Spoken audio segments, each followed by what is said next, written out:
Hello and welcome to the financial aid presentation of the 2023-2024 financial aid year. This is Patty Heeman, Financial Aid Director at Riverland Community College. This presentation is designed to assist you in the complete financial aid process from application to award letter. What I will go through today in this presentation is the FAFSA and the FSA ID. Secondly, the student aid report and how the FSA processes your FAFSA information, the college review process, and finally the student awards and how to determine which college to attend. First, the application process and the FAFSA. What does a student have to do in order to be eligible for financial aid? They first have to be a U.S. citizen or have an eligible non-citizen, and they must have a valid Social Security number. Note here that parents are not required to be U.S. citizens or have a valid Social Security number. A student has to be enrolled or accepted for enrollment as a regular student in an eligible degree or certificate program. And as a student, they must have a high school diploma or a GED in order to be eligible to receive financial aid. If you have questions or want details, screenshots to walk you through the entire FAFSA or FSA ID process, there are tutorials available on our Riverland Financial Aid webpage. I recommend using those if you want screen-by-screen shots with some additional details as you apply. First, the FSA ID. What is it and who needs it? Your FSA ID is your electronic signature or login for all Department of Education websites. That includes the FAFSA process, a TEACH process, any student loan processes. The student and at least one parent of the dependent student must have an FSA ID. Note that the parent uses the same FSA ID for all children and themselves if they are a student. So the student needs their own FSA ID and the parent needs one FSA ID for themselves. They do not have to create multiple FSA IDs for each child in college. Creating the FSA ID. This is all done from the studentaid.gov webpage. There's links within the FAFSA, but if you go to studentaid.gov, you will see where it says login, create an account, where it's circled in red. That is where you can create that FSA ID. It will require a unique email or a cell phone number for each user. It is used to retrieve the username and password, or there is now two-factor authentication that you will have to use that for. You are able to choose your own username and password. There's of course password requirements, and the username must not be already in use by somebody else. One thing with your FSA ID, make sure your name, your date of birth, and your Social Security number match exactly as it is on file with the Social Security Administration, meaning do not use nicknames, use your full name. Make sure the Social Security number is correct. If it's incorrect, you have to create a new FSA ID and file a new FAFSA. If parents don't have a Social Security number, they're not going to be able to create an FSA ID. And the Department of Education will check with the Social Security Administration to make sure that all of your information matches what you entered when you created that FSA ID and are completing the FAFSA. FAFSA and taxes. For our current high school seniors, the yellow bar is what will most likely apply to them. These are students who are graduating May 2023 and starting as a regular full-time college student August 2023. Their filing year is listed here. The IRS tax year that they will be using is the 2021 taxes, and they could start completing their FAFSA October 1, 2022. For any students who may have graduated previously, or for the high school seniors who would like to get a jump on their education, They will also file the 22-23 FAFSA, and again, that one was available last October, so that one can be completed anytime as well. And please note that this is not a one-time process. You do have to complete it again. So our high school seniors that are attending as freshmen, if they return as sophomores, deadlines and dates are listed on the bottom line showing when you can complete that FAFSA. We always recommend to submit your FAFSA as soon after October 1st as possible. The earlier the better. The reason being is generally there are priority deadlines. The 4 years, the private colleges, be sure to research and know those deadlines so you're eligible for all financial aid and scholarships at that college. StudentAid.gov, this is their homepage. This is what it looks like. This is where everything happens. This is where you apply for the financial aid, where you create the FSA ID, where you complete your FAFSA process. So on the apply for aid, you just hover over and you can see it says complete the FAFSA form. So hover over the FAFSA form and then click on complete the FAFSA form. It will then ask, tell us about yourself. As the student, I recommend that you log in as the student. So you would say, I am the student. Then it wants you to log in to continue or create an FSA ID, and that's where one of those links that if you haven't created an FSA ID, you can click on that to create an FSA ID. If you have the FSA ID, click on login and continue, and this is where you log in with the student username and password. If you have already created an FSA ID, then you can click on forgot username or forgot password to retrieve those. You will have to read and accept the disclaimer here that you're entering a U.S. federal government computer system. So be sure you review that and accept. Then next you will get the screen that indicates which financial aid year are you applying for. Are you applying for the 23-24 or the 22-23? Be sure you click on the right tab when completing the FAFSA. For our high school seniors, they're going to want to complete the 23-24 FAFSA. For anybody starting the current financial aid year or during the current year, they would want to do the 22-23 FAFSA. Then you arrive in the FAFSA and it pulls a lot of the information from your FSA ID into the FAFSA form. So the social security number, the name, the date of birth are all pulled directly from that FSA ID into the FAFSA. There are 7 sections within the FAFSA that you need to complete. The student demographics, the school section, a dependency status, parent demographics, parent financials, student financials, and then assign and submit. One of the wonderful things that the FAFSA does is every question has a help that is associated with it. So if you notice, behind each question is a circle with a question mark in it. If you click on that, you will receive more information or assistance with completing that question. The student demographics section, I'm not going to show you exact screenshots of all of these, but it collects some basic information about the student, their email, their telephone number, a full mailing address, state of residency, just a laundry list of items that is collected in order to identify the student. Then when you've completed all of those demographic questions, you get a check mark. As you see, the student demographics now has that green check mark indicating that that section is complete. Then you move on to add your high school. Also, I'd like you to note here that it indicates that the application was successfully saved. The FAFSA automatically saves as you go from screen to screen. There's nothing additional you need to do. You just need to go from screen to screen and it will automatically save for you.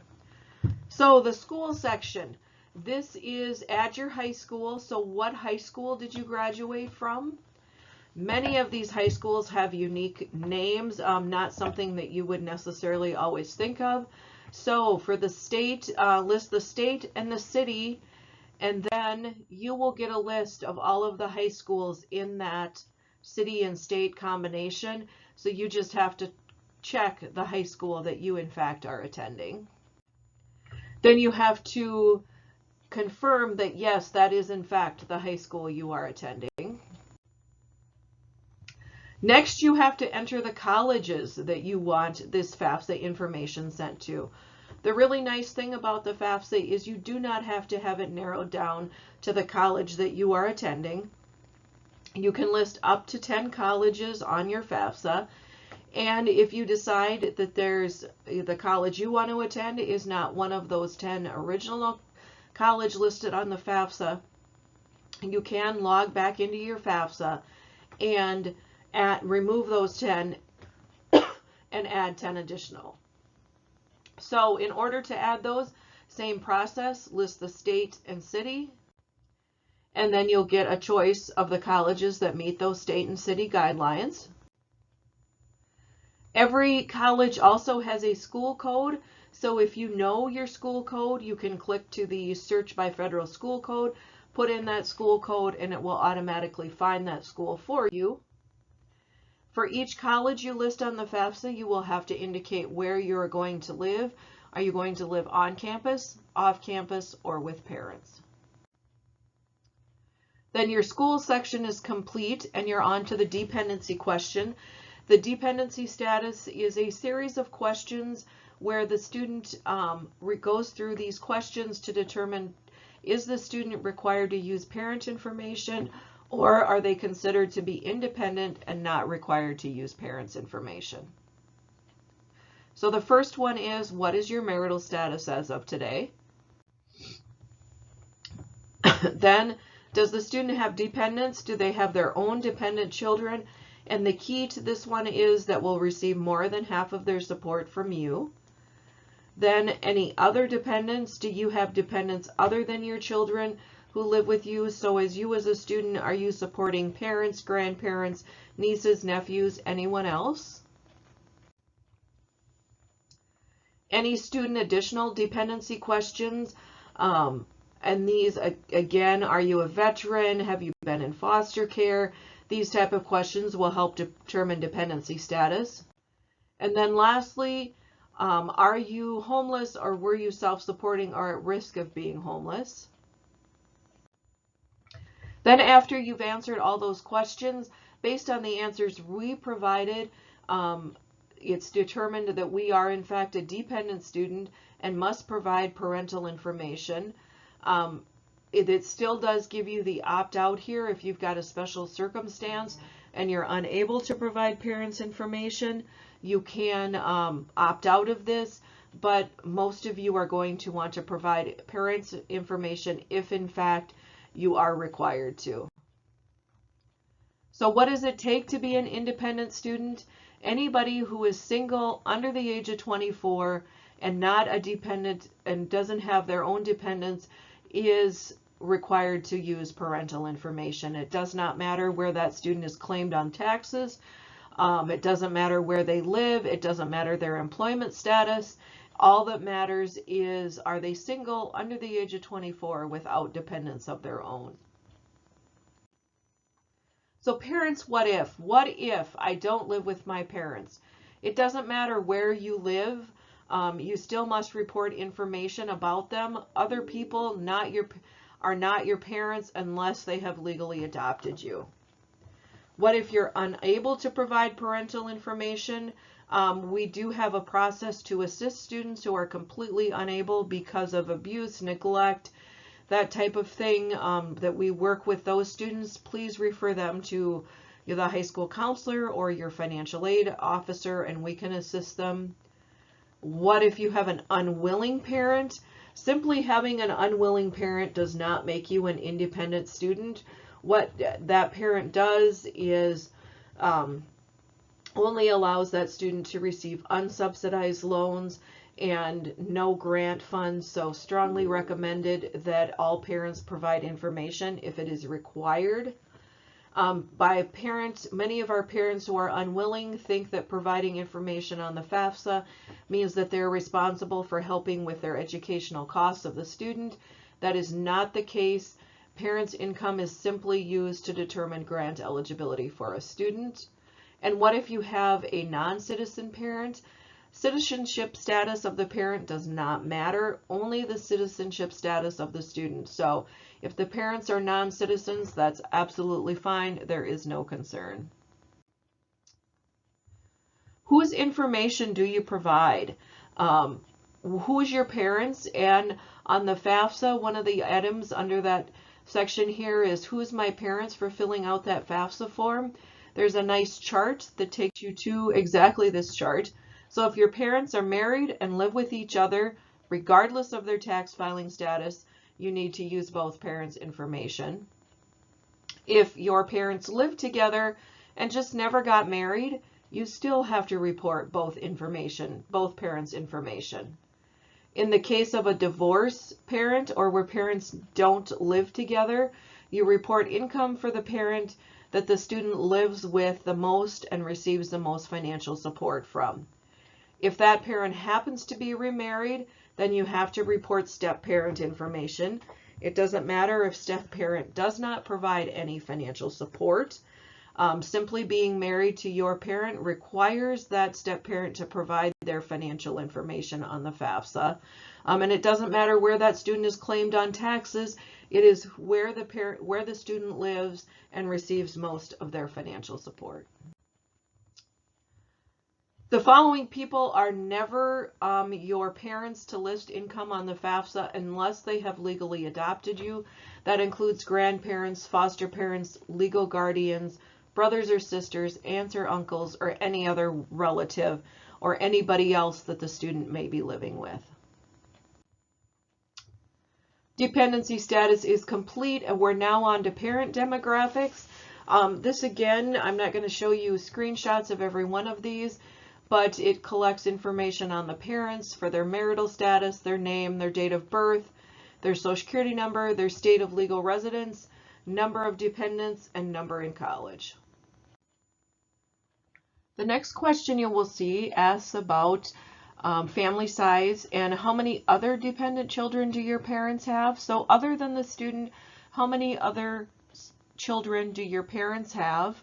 This would include any parents living at home and receiving more than half of their support from that parent, or any of the parents' children who would answer no to every dependency. So it doesn't matter where that child resides as long as they can answer no to all of those dependency questions on the FAFSA. Next question is, how many other dependent children do your do your parents have? These are, for example, grandchildren, parents that maybe are living in the parents' home, nieces, nephews, that type of thing. So they would be listed here.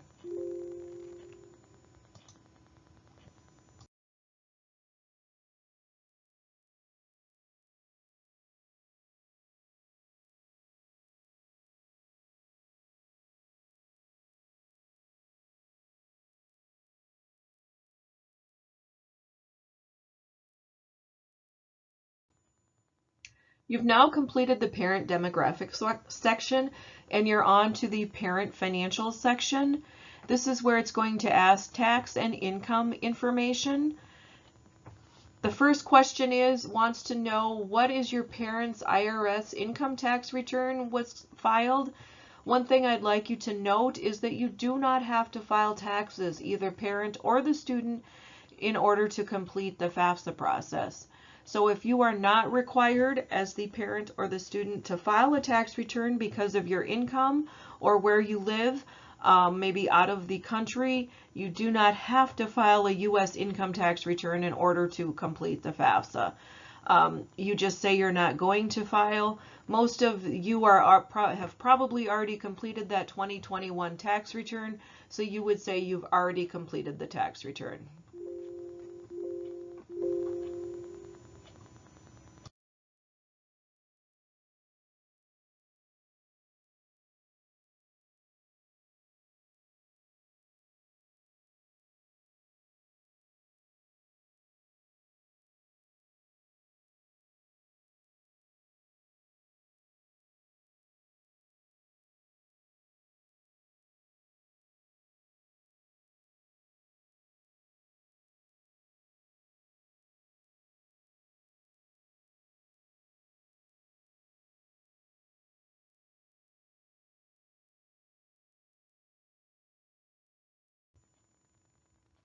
The next question then will ask you, as a parent, you have to log in with your FSA ID in order to allow this data exchange to happen.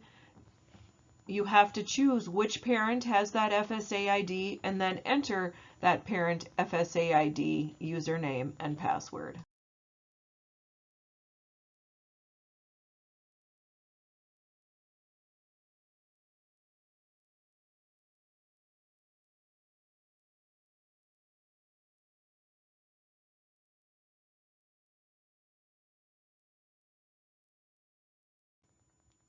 You then get one final warning to let you know that you're leaving this page and you're continuing to the IRS webpage.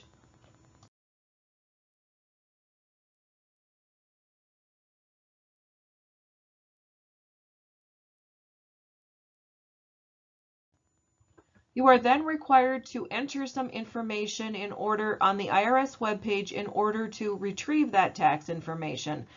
So it does automatically pull over your name, your social security number, and date of birth, and then your tax filing status from what you entered on the FAFSA.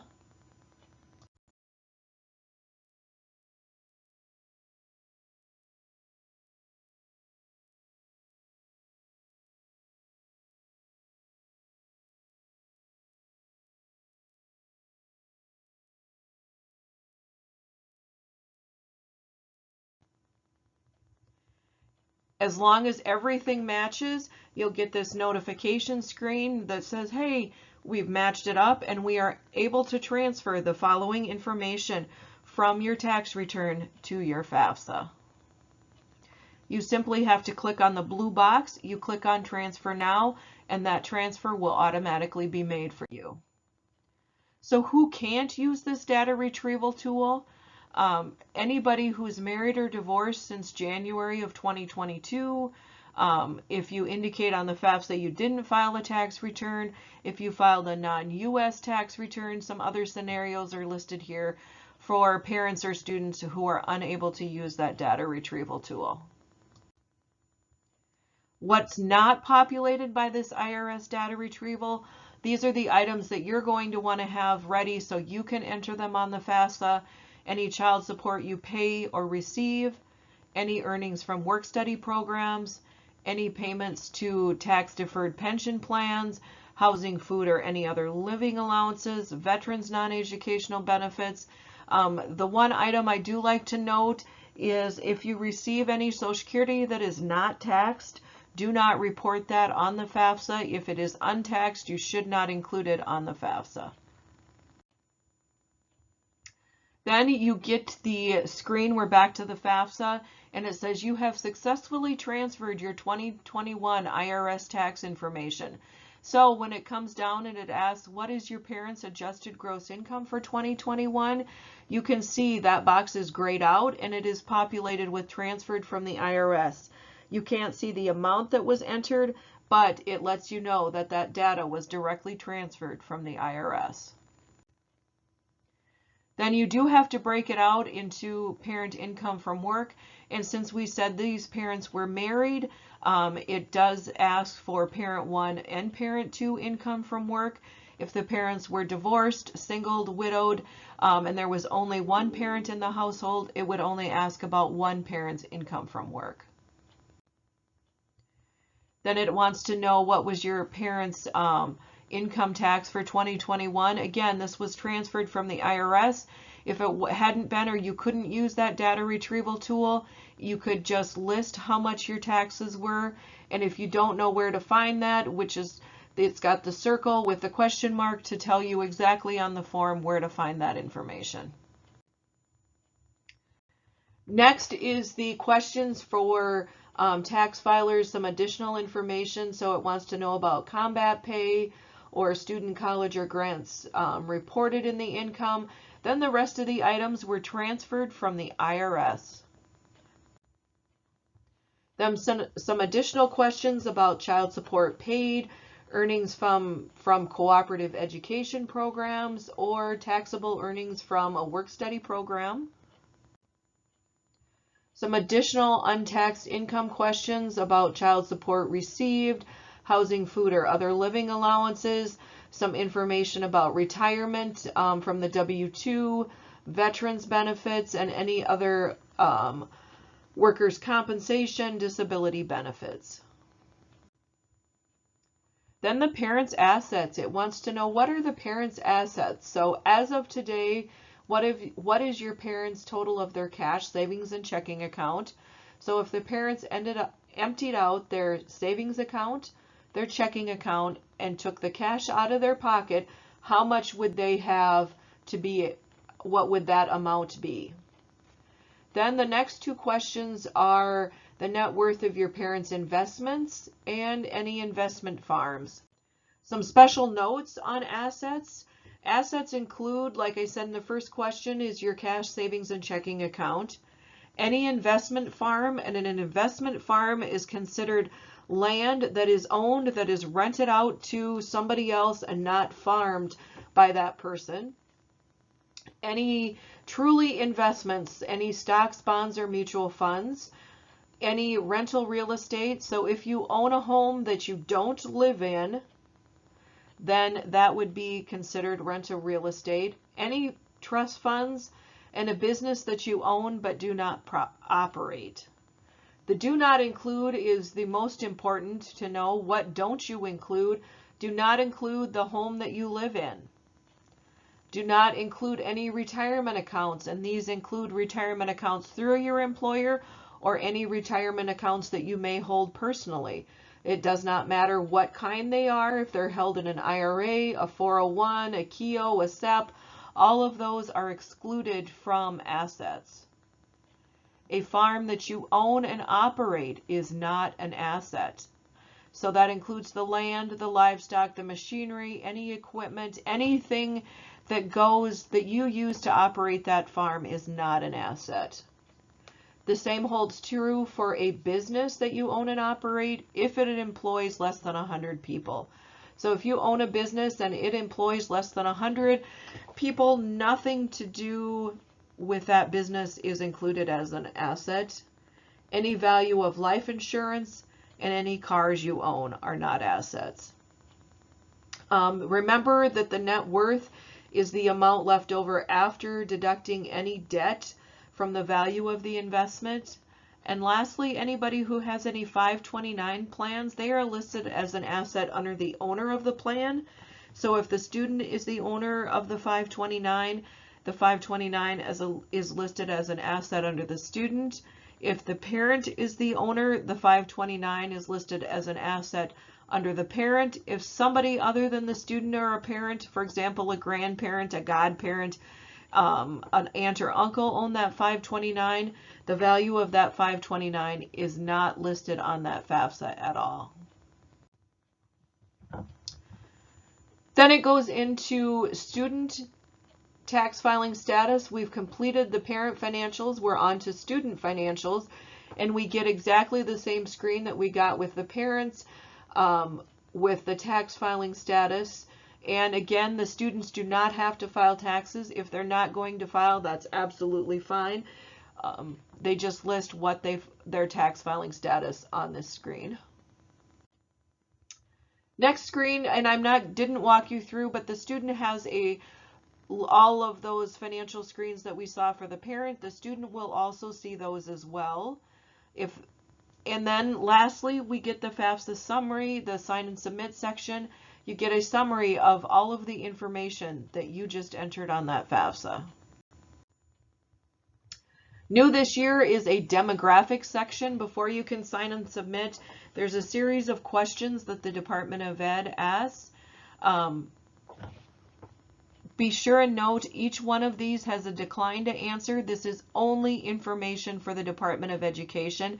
This information is not sent to the college at all. The Department of Education is only collecting it for their data purposes. It will not impact any financial aid that you receive from the college. The student first has to agree to the terms that they have provided the true and correct information. Then once they've agreed, the student has agreed to that, then the parent needs to provide a signature. It does ask, in the case of two parents, which parents are going to be signing. The parent then has to agree to those terms that they have provided the true and correct information.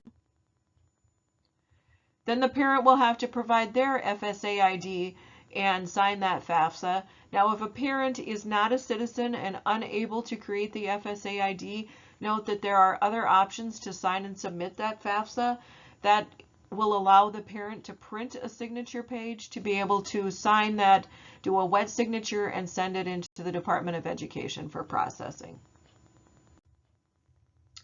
Then you submit your FAFSA and you get a confirmation page showing all of the information has been submitted and the Department of Education has your information and it is complete.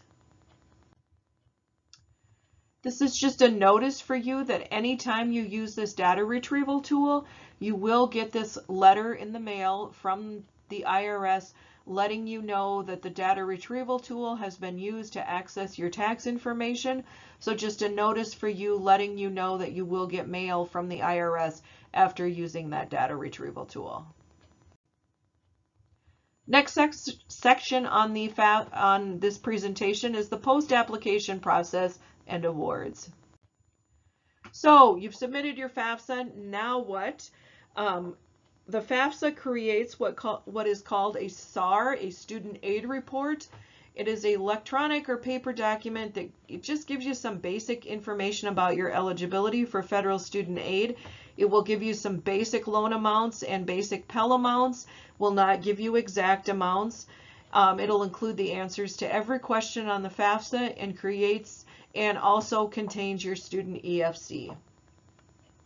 How does the student get this? The student is notified of FAFSA processing results via email if you list an email on the FAFSA. If not, they will mail those results if no email address is listed. If you complete the process electronically and both parents and student are able to sign with an FSA ID, it takes 1 to 2 days. If you have to mail in a signature page or complete a paper form, then it takes approximately 2 weeks for processing. And just note that there's nothing additional you need to do for that college to receive your information. Every college listed on that FAFSA will automatically receive your FAFSA information at the same time you receive the information as the student. If you need to make corrections to your FAFSA, you just log back into your studentaid.gov webpage and you can update school information. This is where you would add or remove any schools. You can edit the FAFSA form for any of those items that you entered. So if you realize that you entered something incorrectly, you can do that. You can also print your student aid report, and note that there are some scholarships that will ask for a copy of that student aid report. This is where you would find that if in fact you need that. Verification is a process that not every student goes through. The Department of Education randomly chooses FAFSAs for a process called verification. If you're chosen for verification, the college is required to confirm some information that you entered on the FAFSA. The list of items for the 2023-2024 FAFSA are listed here. They include number of household members in college, any of the IRS data retrieval items. So if you use the IRS data retrieval tool, you will not be asked about any of these items, any of the tax information. If you do not use that IRS data retrieval tool, then you may be asked for copies of tax returns, any income earned from work, any high school completion status, and an identity or statement of educational purpose. Professional judgment, as I explained, this all uses 2021 tax information for the 23-24 FAFSA. Your income may have changed from the 2021 tax year. If you've had a reduction in income, you're going to want to reach out to the financial aid office and let them know that you've had a reduction in income and request a professional judgment that allows the financial aid office to alter the data on the FAFSA for special circumstances. You first have to complete the FAFSA using your 2021 income information, but then the financial aid office can make adjustments or corrections after that original FAFSA is submitted. Dependency override. This gives a financial aid administrator the ability to take a student who would normally be considered a dependent student, the ability to make them independent, like, for example, parental abuse, abandonment, incarceration. It's not used simply because the parents don't want to or they live outside of the household. It has to be supported by someone other than immediate family. Most often it's supported by a high school counselor, a teacher, somebody in that type of position, that it has to have that documentation. Be sure to contact the financial aid office if you are in that situation or know somebody in that situation. An award notification. You should receive an award notification from every college listed on the FAFSA once all required paperwork is completed and returned to that college. The financial aid may vary depending on the cost and the mix and the cost of the college and the composition of financial aid available, but the Pell Grant should always be the same amount at all colleges. Be sure as you look at that award notification, you confirm credit levels for awards, know how much you're going to get at the different credit levels, and lastly, compare your net cost after grants and scholarships. So next we have calculating awards and sources of funding. What are you going to see on those award letters? First, to determine these awards, every college must establish a cost of attendance. This is the amount of financial aid funds a student can receive. It is not the amount to be paid to the college to attend. It is simply an amount that each college has to establish for their full cost of attendance. So that includes items like tuition and fees, housing and food, any books, any transportation, and then it includes all those personal items that you need in order to live. Next is the EFC. This is not the amount required to be paid to the college. Again, this is a measurement of the student and family's ability to pay their post-secondary education expenses. It comes from a student contribution and a parent contribution for any dependent student. It is a combination of income, family size, number in college, age of the parents, the state where the parents reside, if both parents are working. Lots of items go in to make up the EFC. So financial need comes from taking that full cost of attendance for a semester or a year minus the EFC equals financial need. The federal aid that you may see on your award letter includes the federal Pell Grant. This is the free money from the federal government that doesn't have to be repaid. Every college receives an unlimited amount of these funds. So if you as a student are eligible for the federal Pell Grant, no matter when you apply, you will receive the Pell Grant. Next is the Iraq-Afghanistan Service Grant for our students who have parents or themselves who may have served in the Iraq-Afghanistan conflict. Next is the SEOG, the Federal Supplemental Educational Opportunity Grant. These are funds that go to our highest need students. Every college receives a limited amount of these funds. If you know that you are a high need student, be sure you get your FAFSA in early. These funds are generally awarded on a first come, first served basis to the high need students. So get your FAFSA in early. Next is the Teacher Education Program. This is commonly referred to as the Teach Grant. Is for our students who are going into the teaching profession. Federal work study is a job that students do on campus. Most likely, occasionally there are a few off-campus jobs where students work for nonprofit organizations, but it's a job that a student does that allows them to earn some real-life experience. Next is the federal direct loans. They are part of financial aid. This is the money that has to be repaid. These are the student loans that the student takes out on their behalf. And lastly are the Federal Plus loans. These are the loans that the parent would take out and be responsible for repaying.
Next are scholarships. Scholarships often require an additional application, a tryout, or audition. They can be need-based, so based on income. They can be merit-based, based on your grades and your academics. They can be athletic, based on whether you're participating in athletic sports at that college. Any other talent-based, for example, a band or a choir scholarship. And then there's many private scholarships that college can issue. For example, presidential scholarships, whatever other type of scholarships they may offer. These private scholarships are oftentimes those scholarships that make those expensive private colleges a little more affordable. And then any local business or organization scholarship that you may have. Be sure to know if the funds are a one-time scholarship or if they're renewable. So is this a one-time, you're going to get it for 1 year, or will you continue to receive this as you attend college? And if you can receive this for future years of attendance, what are the guidelines for renewal? Do you have to complete service hours? Do you have to have a certain GPA? Do you have to complete a minimum number of credits? Is it based on your major? Lots of different items to know here as to whether or not this scholarship is renewable.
Some additional information on loans. There are two types of federal student loans. The subsidized, you must demonstrate need. The interest is paid by the government while the student is in college. The unsubsidized, need is not a consideration, but the interest is not subsidized by the government. The base annual loan limits are listed here. This is the combined sub and unsubsidized amount.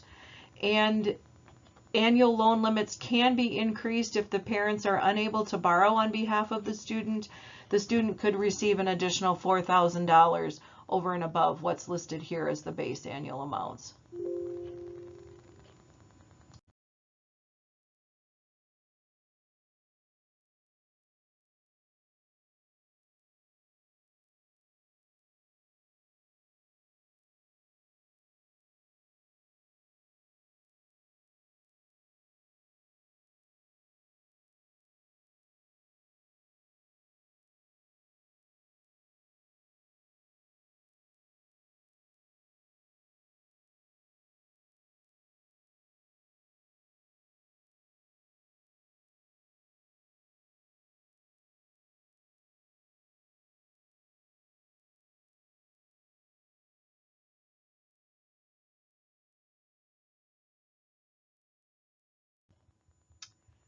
There are many other alternative loans that are available. Every college has their own list of available alternative loans.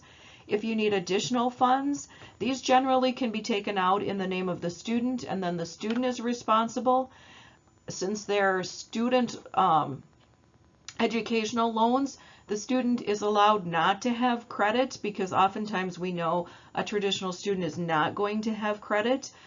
So it will look at the student and say that student doesn't have credit, and will require that student to have a cosigner. The cosigner can be anybody, as long as they have good credit. Strongly recommend that you go to the college where your student is attending and ask them about alternative loans that they have available.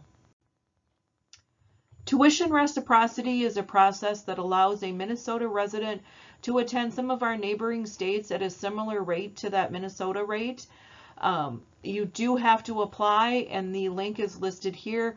Remember that you have to apply, and there is a deadline to apply. So please, if you're not attending a Minnesota college, review this to make sure you get everything submitted on time. Higher education tax and savings and incentives. There are many tax advantages to being a student.